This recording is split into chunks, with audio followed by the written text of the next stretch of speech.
नमस्कार, Rohidas Jogale YouTube channel तर्फे आपल्या सर्वांचं मनापासून स्वागत करतो।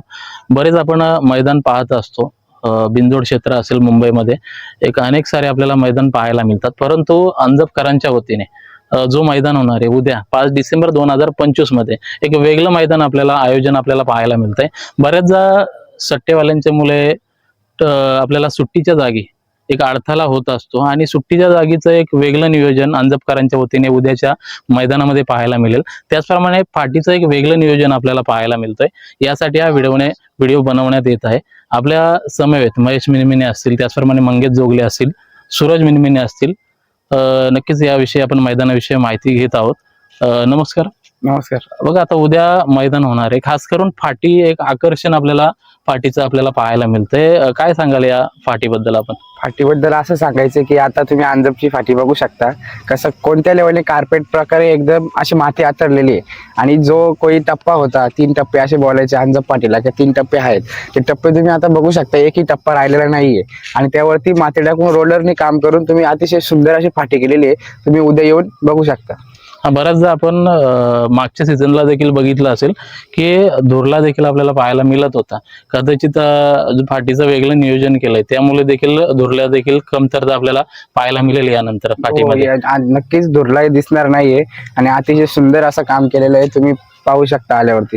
आणि बघा, बऱ्याचदा आपण 2 कॅमेरे पाहत असतो आणि एक तिसऱ्या कॅमेऱ्याचं देखील एक नियोजन करण्यात आलेलं आहे। काय सांगाल याबद्दल? तिसरा कॅमेरा सुद्धा आपण खाली सुट्टीला लावलेला आहे, जी डोबावरती गाड्या चढतात आणि जे आपल्या गाड्या मालकांना जो त्रास होतो, जी ओरडाओरड होते, त्यासाठी आपण तिसरा कॅमेरा लावलेला आहे।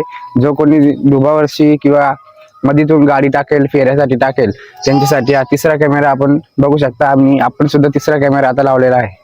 बघा, अंजपचं जे मैदान म्हटलं तर 120 पेक्षा जास्त गाड्या या मैदानावरती नेहमी होत असतात आणि उद्याचं मैदान म्हणजे एक मुंबई बैलगाडा क्षेत्रामध्ये एकच मैदान असणार आहे। आपण बऱ्याचदा बघत असतो की पनवेल असेल किंवा कर्जत भाग असेल, यामध्ये 1-2 मैदानं होत असतात।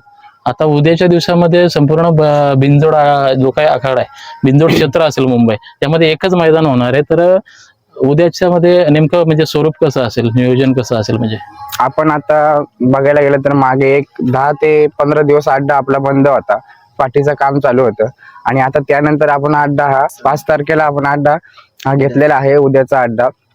आणि तुम्ही सगळ्या गोष्टी अड्ड्याच्या व्हिडिओ मार्फत पाहू शकता।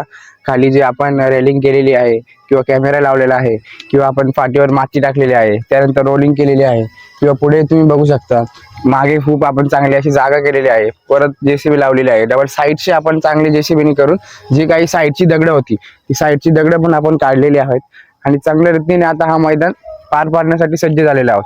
बघा, 120 पेक्षा मी सुरुवातीलाच म्हटलं की 120 पेक्षा गाड्या होत असतात या मैदानावरती आणि उद्या एकच मैदान आहे, पनवेल असेल, कर्जत, तर एक काय अपेक्षा असेल, किती गाड्या होतील एक अंदाजे? ज्या होणाऱ्या गाड्या आहेत, ज्या 100, 150, 200, 250 काही होणाऱ्या ज्या गाड्या आहेत, पण या चांगल्या पद्धतीने आपल्या फाटीला मला माहिती मिळाली की 140 जी नोंद आहे 140 नंतर बंद करण्यात येणार आहे। म्हणजे आपण ती किती होतील, जेवढ्यात लवकर गाड्या होतील तेवढ्याच चांगल्या, आणि ज्या जर लेट झालंच तर आपण 140 ला नाव नोंदणी बंद करणार, स्टॉप करणार आणि नंतर आपला अड्डा चालू ठेवणार। ओके, विशेष म्हणजे आता टोल बद्दल सांगायचं झालं तर टोलचं जे आपण केलेलं एकदम शिस्तबद्ध, ज्यामुळे कुठल्याही गाड्यांना त्रास होणार नाही, याबद्दल थोडक्यात माहिती द्या ना। आपण खाली दोन्ही साईडला टोल ठेवलेले आहेत आणि जर तू या साईडची गाडी आणि त्या साईडची दोन्ही साईडची गाडी आली तरच आपल्याला खाली सोडणार, नाहीतर खाली सोडण्यात येणार नाही। कोणताही गोंगाट किंवा कोणत्या आरडाओरडा आपल्याला दिसणार नाही उद्याच्या अड्ड्यात, आणि दोन्ही गाड्या येणार तेव्हाच आपली गाडी खाली जाणार ना सुटणार। नेहमी आपण टोल ठेवलेले आहेत। अंजपच्या मैदानाबद्दल सांगायचं झालं तर सरदार शेठ कांबरे असतील, प्रफुल्ल ठाणगे असतील, आकाश शेठ असतील, संपूर्ण अंजप कमिटी असेल, ठीक आहे, सर्वांचा नेहमीच हातभार लाभत असतो। सरदार शेठ कांबरे यांच्याबद्दल काय सांगाल आपण? त्यांची आम्हाला खूप अशी आधारस्तंभ म्हणून बोललं तरी काही हरकत नाही आणि चांगली साथ त्यांना आपल्या या अंजपच्या फाटीला आम्हाला त्यांची लागलेली आहे। आणि ते पाहू शकता तुम्ही, सकाळी 7 वाजल्यापासून रात्री 7 वाजल्यापासून बराचसा कालावधी ते तसे काम करत असतात। त्यात तुम्ही नावं घेतलीत आणि त्यात आपले गणेश कोदिवळे हे सुद्धा असतात आणि त्यांच्या नेतृत्वाखाली हा अड्डा आपला पार पडत असतो आणि चांगली साथ त्यांच्या आपल्या अंजप फाटीला कमिटीला आहे। आता बघा, उद्या भव्य असा बिंजोड आखाडा आपल्याला पाहायला मिळेल आणि अंजपचं मैदान म्हटलं तर जास्तीत जास्त बिंजोड शर्यतीत जास्तीत जास्त होत असतात. आणि उद्या लवकरात लवकर म्हणजे बैलगाडा जे काही शौकीन असतील, ठीक आहे, त्याचप्रमाणे बैलगाडा मालक असतील, तर सर्व बैलगाडा क्षेत्रातील असतील, त्यांना काय विनंती कराल आपण त्यांना उद्याच्या मैदानात? अशीच विनंती आहे की सर्वांनी लवकरात लवकर या, आपली नावं ठेवा, नावं जमवा, गाडी जमवा आणि लवकरात लवकर गाडी सोडण्याचा प्रयत्न करा आणि लवकरात लवकर गुलाल घेऊन सर्वांनी सुखरूप घरी जा, हीच माझी त्यांना प्रार्थना असेल. बघा, रॅलिंग बद्दल मी मैदानात बघितलं तर रॅलिंग एक 100% आपल्याला पाहायला मिळत आहे. खरं तर मातीचं जे डूब असतात, ज्यामुळे काही सट्ट्यावाल्यांच्या मुले प्रॉब्लेम होत असतो. आणि मी बघितलं की डुबावरती देखील रॅलिंग केलेली एक चांगलं असं नियोजन अंजपकरांच्या वतीने आपल्याला पाहायला मिळतं. याबद्दल काय सांगाल आपण? आपण तुम्ही बघू शकता, उद्या तुम्ही अड्ड्यात आल्यानंतर तुम्हाला समजेलच की आपण 100% रेलिंग केलेली आहे.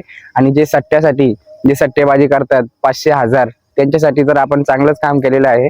वरती आपण पुरी अख्खी रेलिंग लावून घेतलेली आहे, जे करून सट्टेवाला खाली यायला नको आणि आपल्या गाडीलाही, बारक्या गाडी असो मोठी गाडी असो, कुणालाही त्रास होऊ नये यासाठी आपण 100% रेलिंग करून आणि कोणालाही आतमध्ये घेणार नाही, ही आताच मी सांगून ठेवतोय. कारण सर्वजण 100% रेलिंग केली आणि आपण सर्वांनी बाहेरच राहून आनंद घ्यावा, हीच माझी विनंती. नक्कीच कर्जत भागामध्ये पाहायला गेलं तर अंजपकरांच्या वतीने जो काही मैदान एक सुरुवातीला लवकरात लवकर चालू करण्यात आला. आणि नक्कीच या मैदानाचं विशेष म्हणजे येथे जे काही जोड्या येतात, प्रेक्षकांना देखील एक सावलीसाठी योग्य असं मैदान आपल्याला नेहमीच पाहायला मिळतं. नक्कीच यापुढे देखील भव्य असं आपल्याला बिनजोडचं मैदान असेल, त्याचप्रमाणे बक्षिसाच्या स्वरूपातील एक वेगवेगळे मैदान आपल्याला नक्कीच तुमच्या मार्फत आम्हाला पाहायला मिळतीलच, हीच अपेक्षा व्यक्त करतो. आणि नक्कीच पुढील वाटचालीसाठी देखील आपल्या संपूर्ण कमिटीला शुभेच्छा देतो. धन्यवाद.